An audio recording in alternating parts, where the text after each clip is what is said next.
ইতিমধ্যে আপোনালোকে গম পাইছে গোটেই যেটো এটো নিট স্ক্যাম বা যেটো দুৰ্নীতি হৈছে সমগ্ৰ দেশত হৈছে ছাত্ৰ ছাত্ৰীসকল ওলাই আহিছে দেশৰ বিভিন্ন প্ৰান্তৰ ছাত্ৰ ছাত্ৰীসকল ওলাই আহিছে মই যদি আপোনালোকক প্ৰথমৰ পৰা কথাখিনি ক'বলৈ যাওঁ নিট পৰীক্ষাটো যেটো অনুষ্ঠিত হৈছিল তাত ফুল মাৰ্কছ থাকে 720 নম্বৰ এইবাৰ দেখা গ'ল নিটৰ ইতিহাসত প্ৰথমবাৰৰ বাবে 720ৰ ভিতৰত 720 760 জন ছাত্ৰ ছাত্ৰীয়ে পালে যেটো নাভুত নাচুত ঘটনা কেতিয়াও হোৱা নাই দ্বিতীয়তে নিটৰ ইতিহাসত আৰু এটা ঘটনা হৈছে যে প্ৰথমবাৰৰ বাবে নিটৰ ইতিহাসত ছাত্ৰ ছাত্ৰীসকলক গ্ৰেছ মাৰ্ক দিয়া হৈছে কিন্তু ইয়াৰ বাবে কোনো প্ৰভিজন নাই এনটিএ জনোৱা নাছিল যে কিহৰ ভিত্তিত গ্ৰেছ মাৰ্ক দিলে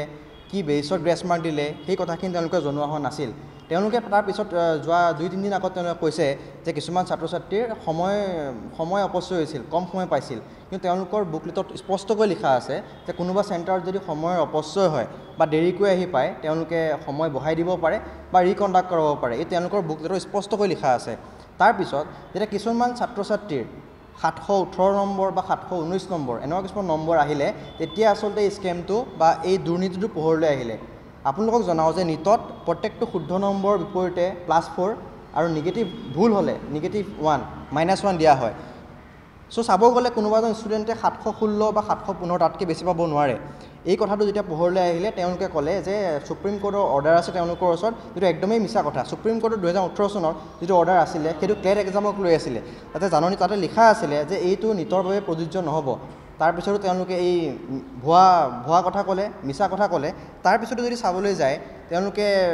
কোৰ্টে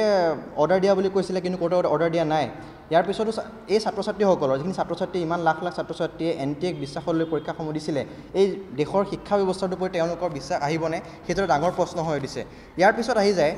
যে যিখিনি কালি এটা ঘোষণা আহিছে যে হাইকোৰ্টত 1563 জন ষ্টুডেণ্ট গৈছিলে যে পৰীক্ষাটো ৰিকণ্ডাক্ট কৰাব লাগে তেওঁলোকে কৈছে যে 22 নে 23 জুনত এই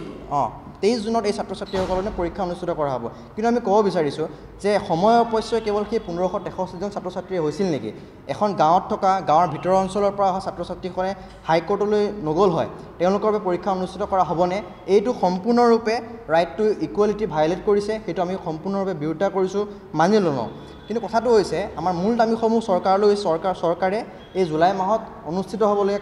কাউন্সেলিংটো ৰখাব লাগে স্থগিত কৰাব লাগে আৰু যদি পেপাৰ লিক হৈছে বা এনেকুৱা কিবা ঘটনা হৈছে পুনৰ অনুষ্ঠিত হ'ব লাগে আৰু আপোনালোকক জনাবলৈ পাওঁ এই যিটো স্কেম হৈছে এই যি দুৰ্নীতি হৈছে কোনোবা গাঁৱৰ ভিতৰৰ পৰা অহা নিম্ন মধ্যবিত্ত এজন ছাত্ৰ বা ছাত্ৰীয়ে এই স্কেমটো কৰিব নোৱাৰে এই স্কেমটোৰ লগত এই দুৰ্নীতিটোৰ লগত এই কেলেংকাৰীটোৰ লগত এটা বৃহৎ চক্ৰ জড়িত হৈ আছে সেইকাৰণে ইয়াৰ অতি শীঘ্ৰেই CBI তদন্ত লাগে সেইটোৱে আমাৰ মূল দাবী কেৱল নিট স্কেমেই নহয় আপোনালোকক যদি ক'বলৈ যাওঁ CUT ক্ষেত্ৰতো বিভিন্ন বেমেজালি দেখা দিছে এইবাৰ যোৱা বছৰৰ পৰা কটন বিশ্ববিদ্যালয়ত CUT থ্ৰুদি এডমিশ্যন হৈ আহিছে এইবাৰ যেটো হেল্পডেস্কত অসমৰ বিভিন্ন প্ৰান্তৰ ছাত্ৰ ছাত্ৰীসকলে বা নৰ্থ ইষ্টৰ বিভিন্ন প্ৰান্তৰ ছাত্ৰ ছাত্ৰীসকলে আমাৰ ওচৰলৈ যেতিয়া আহিছে আমাক জনাইছে যে দাদা আমি এবাৰ যেতিয়া CUT পৰীক্ষা দিবলৈ গৈছিলোঁ প্ৰথমবাৰ OMR বেছত অফলাইন পৰীক্ষা হৈছিলে বহুত বিসংগতি দেখা দিছিলে যিসমূহ ব্ৰাঞ্চ আছিলে ব্ৰাঞ্চত বহুত বেমেজালি হৈছিলে তেওঁলোকৰ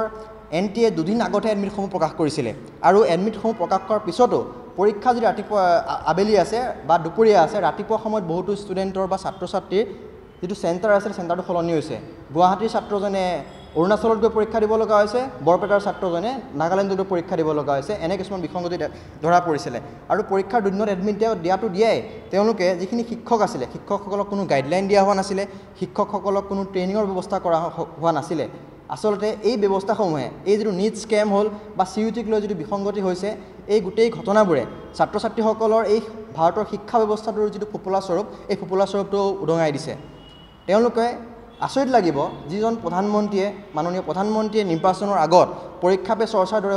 অনুষ্ঠানত তেওঁ আগভাগ লয় তেওঁ কিন্তু নিৰ্বাচনৰ পিছত এই বিষয়টোক লৈ পিনে নিশ্চুপ আছে চৰকাৰখনৰ যিসকল মুৰব্বী যিসকল লিডাৰ সেইসকলে কিন্তু এই বিষয়টোত তেওঁলোকে এতিয়াও মাত দিয়া পৰিলক্ষিত হোৱা নাই যিটো আটাইতকৈ অশুভ কথা যিটো লাজ লগা বিষয় আমাৰ চৰকাৰখনলৈ এটাই দাবী এই যিখিনি ছাত্ৰ ছাত্ৰীসকলৰ এনটিএৰ প্ৰতি আস্থা হেৰুৱাইছে বিশ্বাস হেৰুৱাইছে সেই আস্থাখিনি ঘূৰাই আনিবৰ কাৰণে বিশ্বাসখিনি ঘূৰাই আনিবৰ কাৰণে তেওঁলোকে এই গোটেই প্ৰচেছটোত হস্তক্ষেপ কৰক ৰখাওক আৰু CBI থ্ৰুদি এইটো সোনকালে তদন্ত কৰাই গাঁৱৰ পৰা নিম্ন মধ্যবিত্ত এজন ছাত্ৰৰ পৰা চহৰ এজন ছাত্ৰ ছাত্ৰীসকলোৱে যাতে ন্যায় পায় সেই বিষয়টোৰ ওপৰত গুৰুত্ব প্ৰদান কৰিব লাগে। যোৱা বছৰ যদি কথা ক'বলৈ যাওঁ 640 নম্বৰ পোৱা এজন ছাত্ৰৰ ৰেংক যদি 6000 আছিল, সেই 640 নম্বৰ ৰেংক পোৱা ছাত্ৰ বা ছাত্ৰীজনৰ এইবাৰ ৰেংক হৈ গৈছেগৈ 40000। আপোনালোকক অতি দুখেৰে জনাওঁ যে ভাৰতবৰ্ষত কেৱল মাত্ৰ MBBSত 1 লাখ ছিট আছে। সেই 1 লাখ ছিটৰো কেৱল মাত্ৰ 40,000 ছিটহে চৰকাৰী